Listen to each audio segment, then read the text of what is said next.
الحمد لله نحمده ونستعينه ونستغفره ونؤمن به ونتوكل عليه ونعوذ بالله من شرور أنفسنا ومن سيئات أعمالنا من يهده الله فلا مضل له ومن يضلله فلا هادي له ونشهد أن لا إله إلا الله وحده لا شريك له ونشهد أن سيدنا وسندنا ورحمتنا ومولانا محمد وبارك وسلم تسليما كثيرا أما بعد فأعوذ بالله من الشيطان الرجيم بسم الله الرحمن الرحيم إنا أعطيناك الكوثر فصل لربك وانحر إن شانئك هو الأبتر آمنت بالله صدق الله العظيم وصدق رسوله النبي الكريم ونحن على ذلك لمن الشاهدين والشاكرين والحمد لله رب العالمين اما بعد دشمن نہ ملے گا تمہیں شیطان سے بدتر رہبر نہ ملے گا تمہیں قرآن سے بہتر اللہم صلی علی سیدنا و نبینا و شفینا و سندنا و رحمتنا و مولانا محمد وبارک وسلم تسلیما کثیرا اما بعد میرے مسلمان بھائیوں، کہیں جمعوں سے ہمارا قربانی کے متعلق بیان شروع ہے۔ میرے دوستو، قربانی کے مسائل اور ان کے نصاب کے متعلق تھوڑا سا بیان ہے، اور دوسرا قربانی کے جانور کے عیب، اور تیسرا یہ ہے کہ قربانی کس پر واجب ہے اور کس پر نہیں ہے۔ ہم تھوڑی سی گفتگو آج کریں گے کہ قربانی کس پر واجب ہے۔ بعض دیانتدار لوگ، حتیٰ کہ بعض اہل علم بھی اس غلط فہمی میں ہیں کہ فرضیت زکوٰۃ اور وجوب قربانی کا نصاب ایک ہی ہے۔ ہم پر چونکہ زکوٰۃ فرض نہیں ہے لہٰذا قربانی بھی واجب نہیں ہے، حالانکہ یہ دونوں کا نصاب الگ الگ ہے۔ قربانی کا نصاب الگ ہے اور زکوٰۃ کا نصاب الگ ہے۔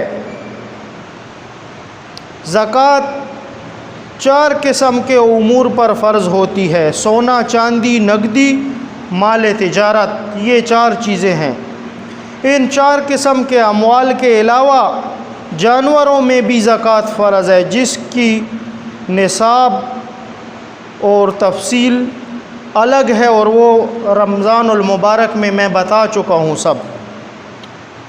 قربانی کے نصاب میں ان اشیاء کے علاوہ ضرورت سے زائد سامان کی قیمت لگانا بھی ضروری ہے۔ تمہارے گھر میں جو زیادہ سامان ہے، ضرورت سے فالتو سامان ہے، اس کا بھی لگانا نصاب میں ضروری ہے۔ یاد رکھیں، ٹی وی اور VCR جیسی خرافات، کپڑوں کے 3 جوڑوں سے زیادہ لباس، اور وہ تمام اشیاء جو مخص زیب و زینت، نمود و نمائش کے لیے گھروں میں رکھی رہتی ہیں اور سال بھر میں ایک مرتبہ بھی استعمال نہیں ہوتی، اور یہ زائد ضرورت ہے، اس لیے ان سب کی قیمت بھی حساب میں لگائی جائے گی قربانی کے نصاب میں۔ خلاصہ یہ ہے بات کا کہ جس شخص کی ملک میں 7.5 تولے سونا یا 87.479 گرام سونا یا 52.5 تولے چاندی یعنی 612.35 گرام چاندی یا نقدی یا مال و تجارت یا ضرورت سے زیادہ سامان میں سے کوئی ایک ان پانچوں کا مجموعہ یا ان میں سے بعض کا مجموعہ جیسے 52.5 تولے چاندی کی قیمت کے برابر ہو تو قربانی اور صدقۃ الفطر اس شخص پر واجب ہے۔ 52.5 تولے یعنی 612.35 گرام چاندی کی قیمت صرافوں سے معلوم کی جائے اور اس کی جتنی قیمت بنتی ہے 612.35 گرام چاندی کی قیمت معلوم کی جائے، اور اتنی قیمت کا مال جس کے پاس فالتو ہے اس شخص پر قربانی واجب ہے۔ چنانچہ خواتین کے پاس کئی تولے سونا ہوتا ہے، کچھ نہ کچھ نقدی بھی ضرور ہوتی ہے، ضرورت سے زیادہ سامان کے ڈھیر ہوتے ہیں، مگر نہ وہ زکوٰۃ ادا کرتے ہیں اور نہ قربانی کرتے ہیں۔ حالانکہ اگر 1 تولہ سونا کی بھی قیمت 52.5 تولے چاندی کے برابر یا اس سے زیادہ ہو تو 7 مال تجارت ضرورت زیادہ سامان یا نقدی خواہ 1 روپیہ یا 4 آنے ہی ہوں تو بھی قربانی واجب ہے اس شخص پر۔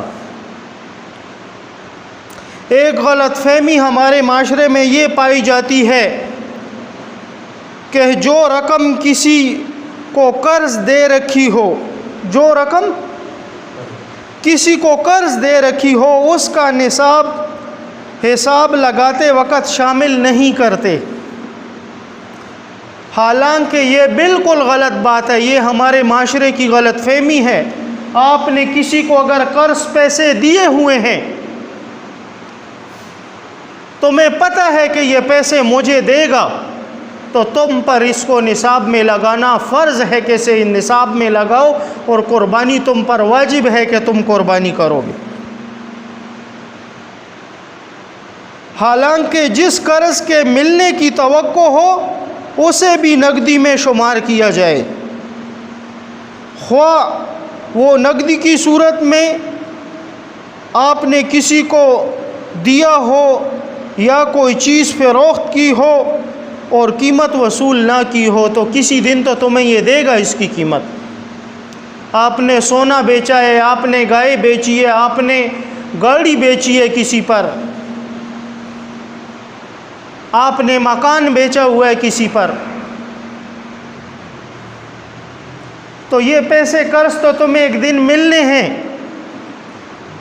اور پھر اس کو تم نصاب میں نہیں لگاتے تو گناہگار ہوگے، بلکہ اس کو نصاب میں لگانا فرض ہے۔ اس کو نصاب میں لگاؤ اور تم پر قربانی واجب ہو گئی، تم قربانی کرو گے۔ بعض لوگ مقروض ہوتے ہیں، اس وجہ سے صاحب نصاب نہیں ہوتے، مگر پھر بھی واجب سمجھ کر قربانی کرتے ہیں۔ حالانکہ مسئلہ یہ ہے کہ آپ مقروض ہیں تو مذکورہ 5 قسم کے امول کی قیمت لگوائیں، پھر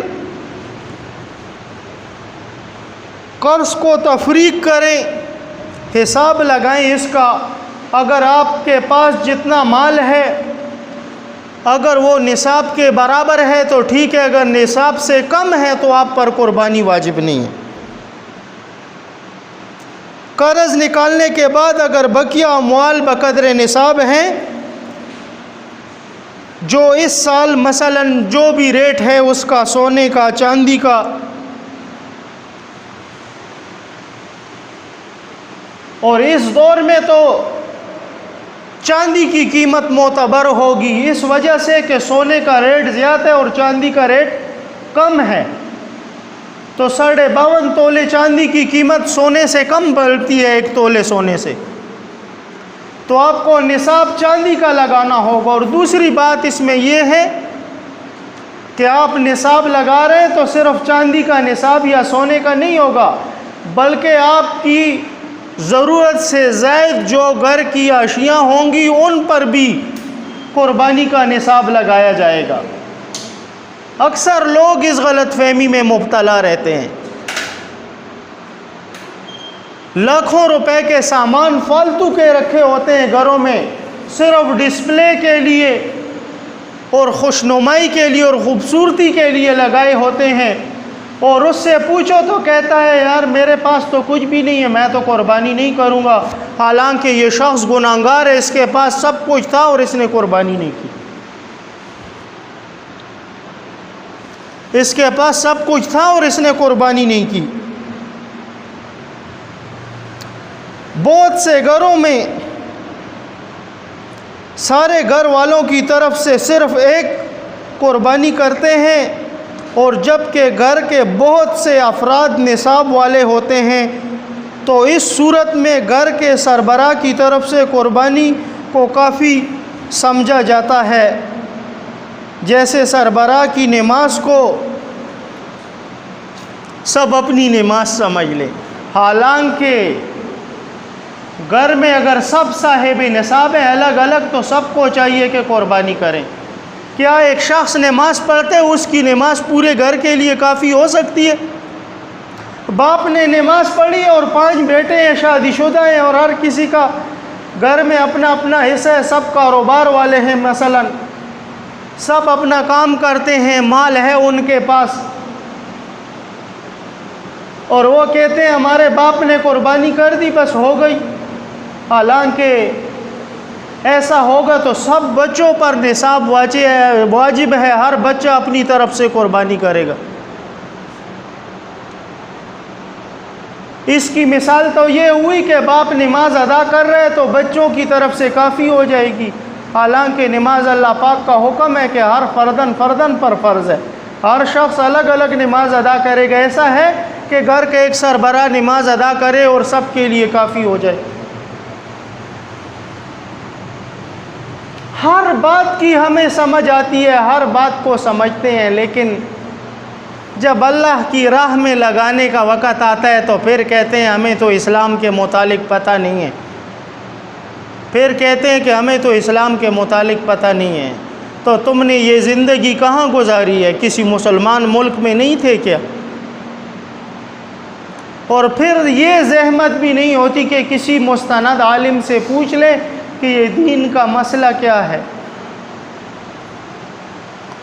ایک دوسرا مسئلہ بھی یہ ہے کہ ایک شخص مالدار ہے، ایک شخص مالدار ہے، اس کے پاس مال ہے اور اس نے ایک جانور خریدا،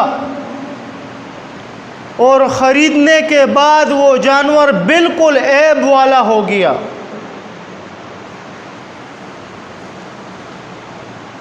بالکل عیب والا ہو گیا، مثلا اس کی دونوں ٹانگیں کٹ گئی، جانور نہیں کھڑا ہو سکتا، یا دونوں آنکھوں کی نظر چلی گئی، یا دونوں کان کٹ گئے، یا جانور کی ناک کٹ گئی، یا ایک بھینس ہے اس کے چاروں تھن کٹ گئے مکمل، تو یہ اب بالکل عیب والا جانور ہو گیا، ایسے جانور پر قربانی جائز نہیں ہے۔ اور ایک شخص اگر مالدار ہو، ایک شخص اگر مالدار ہو تو اس کے ذمہ لازم ہے کہ دوسرا جانور خریدے گا، اور ایک شخص صاحب نصاب نہیں ہے لیکن اس نے یہ جانور خریدا تھا تو بس یہی اس کے لیے کافی ہوگا، دوسرا جانور نہیں خریدے گا۔ لیکن ایک دوسرا مسئلہ ہے،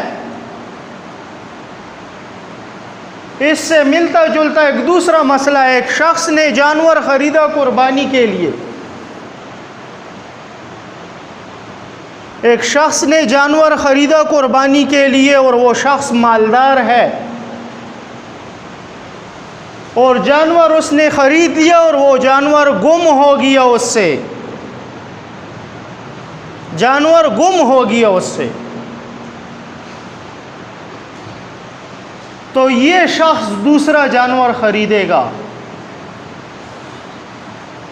اور اس میں ایک دوسرا مسئلہ بھی ہے، اس نے جانور خرید لیا اس مالدار شخص نے، اور جیسے ہی جانور خرید لیا اس نے گھر لے آیا جانور، اور پتہ چلا کہ جو جانور گم ہوا تھا وہ بھی پیدا ہو گیا اس کا، تو اب اس شخص کا مسئلہ یہ ہے کہ جو جانور اس کا گم ہوا تھا اس جانور کو اللہ کی راہ میں ذبح کر دے گا قربان کر دے گا، اور جو نیا جانور خریدا ہے یہ اس کے لیے بچ گیا، اس پر اب اس دوسرے جانور پر قربانی واجب نہیں ہے۔ اگر اس شخص نے نئے جانور کو قربان کر دیا اور جو پرانا جانور جو اس سے گم ہوا تھا وہ اس کو مل گیا،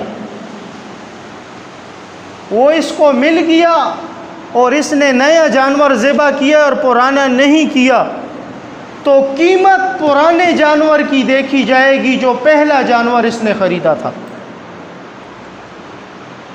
اگر اس نئے جانور کی قیمت پہلے والے جانور سے کم ہے تو دونوں کا حساب لگائے گا اور جو پیسے بچیں گے وہ فقراء میں تقسیم کرے گا۔ اور اگر اس کے برعکس ایک شخص بالکل غریب ہے، صاحب نصاب نہیں ہے، اور اس نے جانور خریدا اور اس کا جانور گم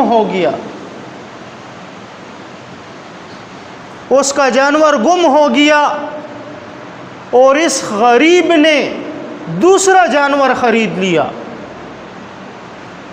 جب دوسرا جانور اس غریب نے خرید لیا تو اس غریب پر واجب ہے کہ یہ دونوں جانور اللہ کی راہ میں قربان کرے گا، یہ دونوں جانور اللہ کی راہ میں قربان کرے گا۔ اور جو مالدار تھا اس پر ایک جانور کی قربانی ہے، اگر نیا جانور اس نے ذبح کر دیا اور جو گم ہوا تھا وہ اس کو مل گیا، تو اگر نئے جانور کی قیمت کم ہے پرانے والے سے تو جتنی قیمت زیادہ بنتی ہے وہ فقراء میں تقسیم کرے گا یہ مالدار آدمی، یعنی مالدار پر ایک جانور کی قربانی ہوگی، اور غریب ہے اس کا جانور گم ہوا اور اس نے دوسرا خریدا اور پتہ چلا کہ پہلے والا جانور اس کو مل گیا ہے، تو اب یہ غریب دونوں جانور قربان کرے گا۔ مالدار پر ایک جانور کی قربانی ہوگی اور اس غریب پر دونوں جانوروں کی قربانی واجب ہوگی، یہ دونوں کو قربان کرے گا۔ مسئلہ سمجھ میں آیا؟ دوبارہ وضاحت کر دوں، ایک مالدار آدمی ہے، اس نے جانور خریدا، جب خریدا اس کا جانور گم ہو گیا مالدار کا، تو مالدار نے دوسرا جانور خرید لیا قربانی کے لیے، گم ہو گیا اس کا، جب دوسرا خرید لیا تو پتہ چلا کہ پہلے والا جانور جو گم ہوا تھا وہ بھی مل گیا ہے۔ اب مالدار پر واجب ہے کہ یہ پہلے جو پرانا جانور تھا جو گم ہوا تھا اسی جانور کو قربان کر دے، اسی جانور کو قربان کر دے۔ اگر مالدار نے نیا جانور جو خریدا ہے وہ قربان کر دیا اور اس کی قیمت اگر پہلے والے جانور سے کم تھی تو وہ جتنے پیسے نے دونوں جانور کی قیمت لگائیں گے اور فالتو بنتے ہیں تو یہ فقراء میں تقسیم کرے گا۔ اگر گم ہوا جانور اس نے قربان کر دیا تو پھر اس کی واجب ادا ہو گئی، اور جو ایک جانور ہے دوسرا نیا اس نے خریدا ہے یہ بچ گیا، اس کے لیے دوسرے جانور کی قربانی اس پر واجب نہیں ہے۔ اگر اس کے برعکس یہ شخص غریب ہو، صاحب نصاب نہ ہو، اور اس نے جانور خریدا اور گم ہو گیا، تو اس شخص پر دوبارہ قربانی واجب نہیں ہے کہ یہ جانور خریدے۔ اگر اس نے جانور خرید لیا دوبارہ بھی اور پتہ چلا کہ اس کا پہلے والا جانور بھی مل گیا ہے تو اس غریب پر واجب ہے کہ یہ دونوں جانور قربان کرے، اس پر واجب ہے کہ یہ دونوں جانور قربان کرے گا۔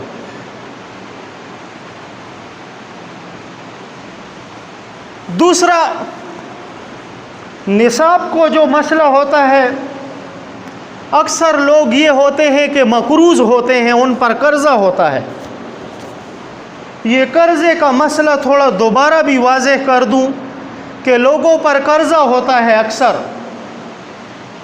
لیکن قرضے کے علاوہ ان کے پاس اتنا مال ہوتا ہے، اتنا مال کہ وہ نصاب سے زیادہ ہوتا ہے، مثلاً اس کے گھر میں سونا ہوتا ہے یا چاندی ہوتی ہے، یا ضرورت سے زیادہ گھر کے استعمال سے زیادہ اشیاء ہوتی ہیں، شریعت مطہرہ میں یہ ہے کہ ایک شخص کے 3 کپڑے ہیں پہننے کے، 3 سوٹ، 3 جوڑے ہیں، ان سے زیادہ جو ہیں، ان سے زیادہ یہ بھی نصاب میں شامل کیے جائیں گے، ان سے زیادہ یہ بھی نصاب میں شامل کیے جائیں گے۔ اکثر ہمارے ساتھی ایسے ہوتے ہیں ان کے پاس ماشاءاللہ لاکھوں روپے کے موبائل ہوتے ہیں، اور ان کے لاکھوں روپے کے ڈریسز ہوتے ہیں، کپڑے اعلیٰ قیمتوں کے کپڑے ان کے پاس ہوتے ہیں، اور اگر گھر کے کپڑوں کا حساب وہ لگائیں تو ان کی کپڑوں کی قیمت 70-80 لاکھ روپے بن جاتی ہے گھر کے، اور ان کے پاس نقدی نہیں ہوتی، لیکن وہ اس ہوش اس گمان میں رہتے ہیں کہ بس میرے پاس تو نقد پیسے نہیں ہیں، مجھ پر قربانی واجب نہیں، اور ایسے ہی ترک کر دیتے ہیں بات کو، کیونکہ میں تو قرض دار ہوں۔ حالانکہ شریعت کا مسئلہ یہ ہے کہ تم اس سب مال کا حساب لگاؤ گے اور اس سے قرضہ ادا کرو گے، جب قرضہ ادا کر دیا تم نے، اس کے بعد اگر تمہارے پاس نصاب کا مال بچتا ہے تو تم پر قربانی واجب ہے، تم پر قربانی واجب ہے۔ دوسرا مسئلہ، ایک شخص نے کسی کو قرض پیسے دیے ہوئے ہیں، پہلے مقروض کی بات تھی، اب قرض دینے والے کی بات ہے۔ مثلا میں نے ایک شخص کو 5 لاکھ روپے قرض دیے ہیں، یا 4 لاکھ روپے یا 3 لاکھ روپے قرض دیے ہیں، اور اس کے علاوہ میرے پاس کوئی نقد مال نہیں ہے، اور مجھے پتہ ہے کہ 1 شعبان کو یہ شخص نے وعدہ کیا یہ مجھے پیسے دے گا، تو مجھ پر قربانی واجب ہے، مجھ پر قربانی واجب ہے، کیونکہ مجھے پتہ ہے کہ یہ پیسے مجھے ملنے، اور آج کل کوئی کسی کو قرض چھوڑتا ہے، بھائی کو قتل کر دیتا ہے قرض کے لیے، بیوی اپنے شوہر کو چھوڑ دیتی ہے قرض کی خاطر۔ یہاں معاشرے کے اندر ایسے واقعات ہوتے ہیں، ہمارے مدرسوں میں ایسے فتوے آتے ہیں کہ شوہر لگا اس نے بیوی سے سونا بیچ دیا، اور بیوی نے کہا بس تمہارا میرا رشتہ ختم، تمہارا میرا یارانہ صرف سونے تک کا تھا، اب ختم، بن جدا۔ تو عرض میری یہ تھی کہ یہ بات آپ کو اس وجہ سے کر رہا ہوں کہ لاکھوں روپے کے سونے زیورات عورتوں کے پاس پڑے ہوتے ہیں، اس کے باوجود وہ عورتیں قربانی نہیں کرتی، اس کے باوجود وہ عورتیں قربانی نہیں کرتی، کہتی ہیں شوہر کرے گا نا، شوہر کرے گا، شوہر تو کرے گا، لیکن یہ بتاؤ کہ تم قیامت کے دن شوہر کی جگہ جواب دو گی یا شوہر تمہاری جگہ جواب دے گا؟ بلکہ دونوں کے ساتھ الگ الگ معاملہ کیا جائے گا۔ تمہارے پاس مال ہے، تم پر قربانی واجب ہے۔ ایک شخص کے 5 بیٹے ہیں، 5، اور 5 صاحب نصاب ہیں، تو باپ کی قربانی ان بیٹوں کے لیے کافی نہیں ہے، بلکہ یہ بیٹے اپنی طرف سے قربانی کریں گے، یہ بیٹے اپنی طرف سے قربانی کریں گے۔ اکثر ہم لوگ غلط فہمیوں میں رہتے ہیں، اکثر ان غلط فہمیوں کو دور کرنا چاہیے اپنی۔ پھر اگر سب صاحب نصاب ہیں تو سب پر قربانی واجب ہوگی۔ اور قرض والا جو معاملہ ہے، ایک شخص نے کسی کو قرض دیے ہوئے، دوبارہ بھی وضاحت کر دوں، کسی کو قرض دیا ہوا اور تمہیں پتہ ہے کہ یہ قرض مجھے ملنا ہے، تم پر قربانی واجب ہے، کرو گے تم قربانی۔ اکثر ہمارے بھائی کروڑوں روپے کاروبار میں بند کر دیتے ہیں، اور پتہ ہوتا ہے ان کی آمدن گھروں کے لاکھوں روپے ان کے خرچ ہوتے ہیں۔ ایسا بھی ایک شخص تھا جس نے مجھے کہا میرے گھر کا مہینے کا 1,20,000 روپے خرچہ ہے، میں کاروبار کرتا ہوں یار، میرے پاس اب پیسے نہیں ہیں قربانی کے لیے، میں قربانی کروں گا کہ نہیں کروں گا؟ میں نے کہا تمہارے بیٹے کی جب شادی تھی تو گرین شادی ہال تم نے بک کیا تھا اس کے لیے، اس وقت تم صاحب نصاب نہیں تھے، اب جب ابراہیم علیہ السلام کی سنت آئی تو تم صاحب نصاب نہیں ہو۔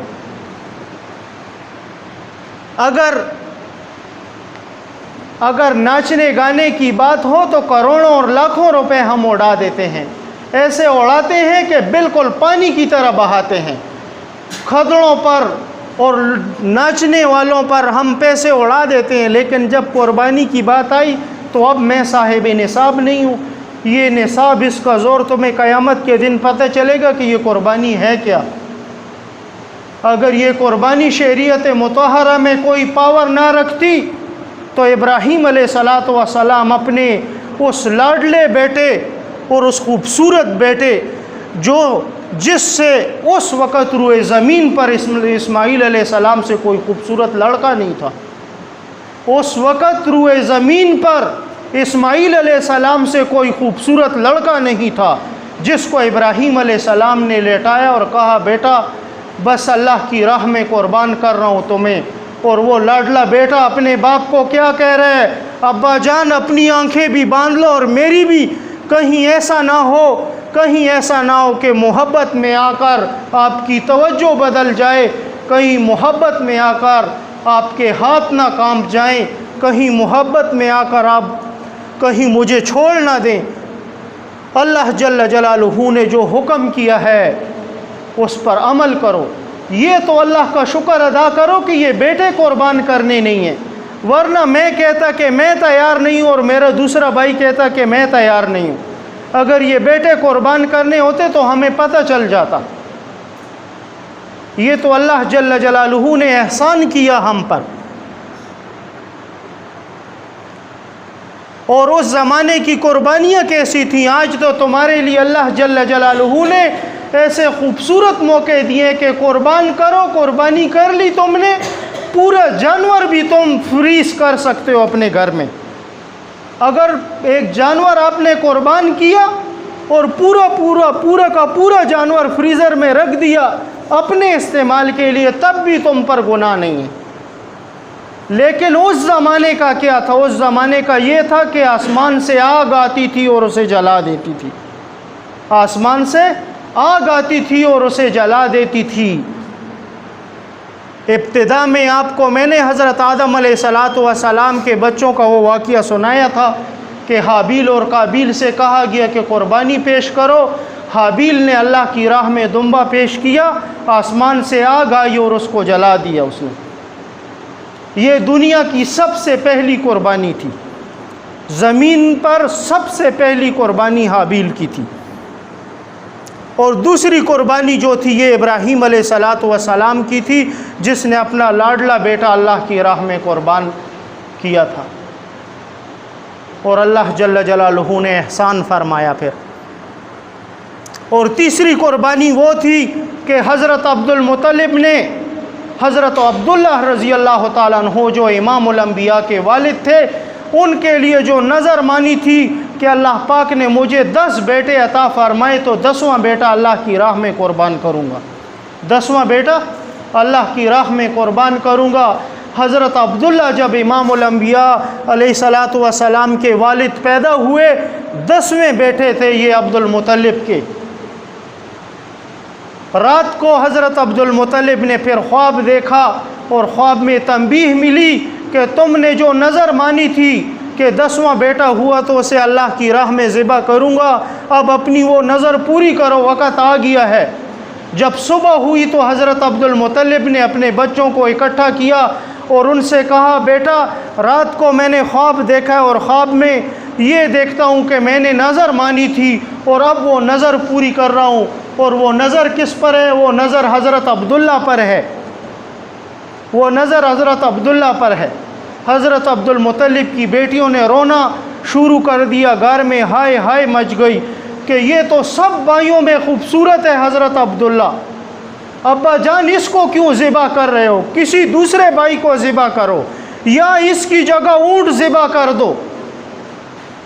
اس زمانے کے جو فقہا تھے، اس زمانے کے جو راہب تھے، علم والے تھے، سب سے ان کا رجوع ہوا اور بیٹھے، اور اس کے بعد حضرت عبد المطلب نے یہ فیصلہ کیا کہ ایک پرچی پر حضرت عبداللہ کا نام لکھے گا اور دوسری پرچی پر 10 اونٹ، ایک اونٹ سے 10 اونٹ